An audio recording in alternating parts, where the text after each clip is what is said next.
Assalamualaikum warahmatullahi wabarakatuh. Shalom, Om Swastiastu, Namo Buddhaya, Salam Kebajikan. Perkenalkan, nama saya Albertus Alexander Kristianto dengan NIM 2256 dari kelas 3B jurusan Sistem Informasi. Video ini dibuat untuk memenuhi kebutuhan tugas mata kuliah Sistem Skala Perusahaan yang diampuh oleh Bapak Akmal Budi Yulianto di bawah naungan STEMIK Jakarta. Pada kesempatan kali ini saya ingin menjelaskan pengertian dari Enterprise Resource Planning.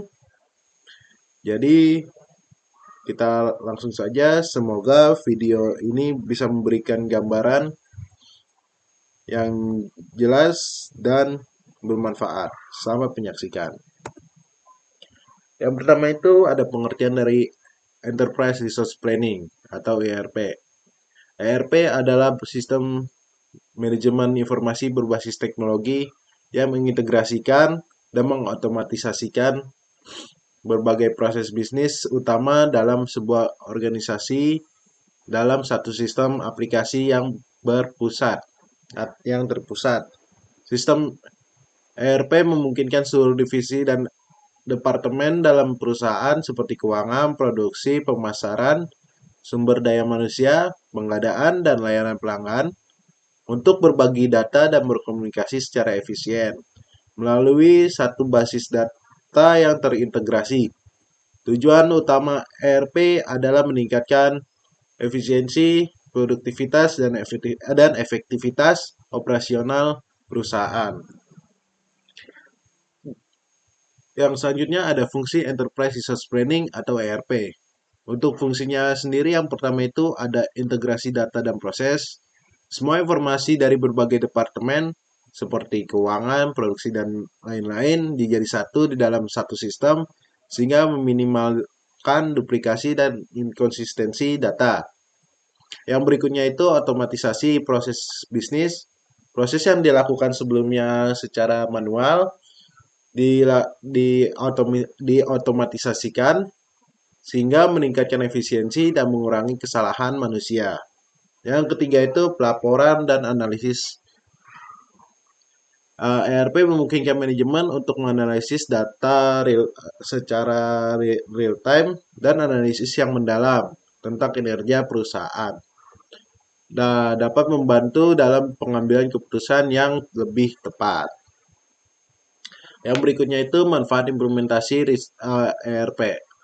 Yang pertama itu ada integrasi data yang lebih baik. Semua informasi tersimpan dalam satu sistem sehingga mengurangi kesalahan akibat duplikasi data. Yang kedua itu efisiensi waktu dan biaya. Otomatisasi proses bisnis mengurangi waktu operasional dan menghemat biaya administratif.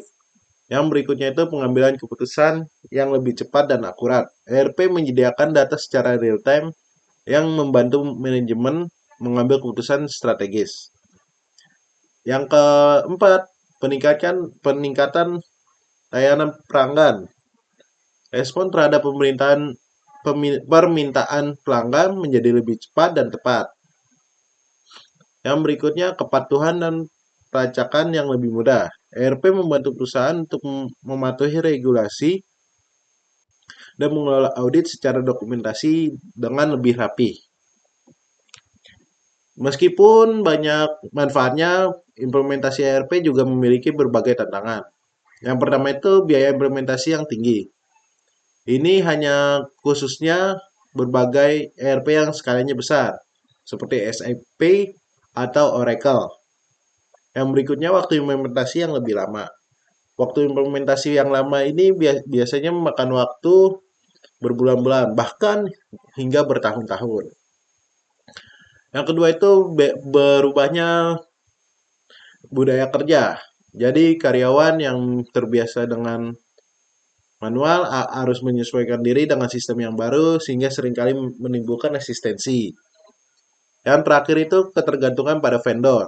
Nah, ini hanya dalam beberapa kasus perusahaan menjadi sangat bergantung pada penyedia ERP tertentu. Yang selanjutnya itu ada jenis-jenis Enterprise Resource Planning atau ERP. Sistem ERP hadir dalam berbagai bentuk dan model implementasi, tergantung pada kebutuhan skala bisnis dan anggaran perusahaan. Berikut klasifikasi utama jenis-jenis ERP yang umum digunakan. Yang pertama itu ada ERP on-premise. Ini jenis ERP yang diinstal dan dijalankan oleh server milik perusahaan itu sendiri. Jadi segala pemeliharaan dan keamanan serta pengelolaan sistemnya menjadi tanggung jawab dari internal perusahaan tersebut. Untuk kelebihan dari jenis ERP ini, yang pertama itu kontrol penuh atas sistem dan data. Yang kedua itu dapat disesuaikan secara mendalam. Yang ketiga itu cocok digunakan untuk perusahaan yang besar dengan kebutuhan yang lebih kompleks. Sementara kekurangannya itu biaya awal yang tinggi karena untuk pembelian perawatan dan perangkat hardware dan lisensinya, dan pastinya juga membutuhkan tim IT internal yang mengelolanya itu sendiri, dan proses implementasi dan update itu bisa memakan waktu yang lebih lama. Yang berikutnya itu ada ERP Cloud Base atau SaaS. Ini dijalankan melalui internet dan disediakan oleh vendor ERP dengan layanan berbasis langganan. Jadi ini hanya membeli secara langganan dari vendor, dan data yang disimpan itu bersifat cloud. Untuk ERP ini memiliki kelebihan. Yang pertama itu biaya awal yang pastinya lebih rendah dibanding on-premise. Terus yang berikutnya itu dapat diakses di mana saja, atau mobile and remote work friendly karena melalui internet. Yang ketiga itu update sistem dilakukan atau otomatis oleh vendor. Tapi memiliki kekurangan juga pastinya karena cloud pasti ketergantungan pada koneksi internet. Data yang disimpan di vendor diperlukan juga kejaminan karena kita menaruh data kita di luar perusahaan, dan kustomisasinya terbatas dibanding on-premise. Yang berikutnya itu ada ERP hybrid. Ini penggabungan dari on-premise dan cloud. Biasanya digunakan perusahaan yang ingin menjaga kontrol atas data-data yang lebih sensitif, namun juga ingin fleksibilitas ke cloud. Untuk kelebihannya sendiri itu fleksibilitas yang tinggi. Yang kedua itu cocok untuk perusahaan yang sedang bertransisi ke cloud. Dan yang ketiga dapat memilih bagian sistem mana yang harus dan tetap di ERP on-premise itu sendiri. Namun memiliki kekurangannya juga, yang pastinya pengelolaan yang lebih kompleks karena menggabungkan dua ERP secara langsung. Dan yang berikutnya itu bisa menimbulkan masalah integrasi jika tidak dirancang dengan baik. Oke, berikut ini kesimpulan dari ERP itu sendiri. ERP adalah solusi manajemen bisnis yang sangat penting di era digital. Dengan mengintegrasikan berbagai proses dan data dalam satu sistem, ERP membantu perusahaan menjadi lebih responsif, efisien, dan kompetitif. Namun, implementasi ERP harus dilakukan secara hati-hati dengan perencanaan yang matang agar mendapatkan manfaat yang lebih maksimal. Mungkin itu saja dari saya. Bila ada kata-kata yang kurang berkenan, mohon dimaafkan.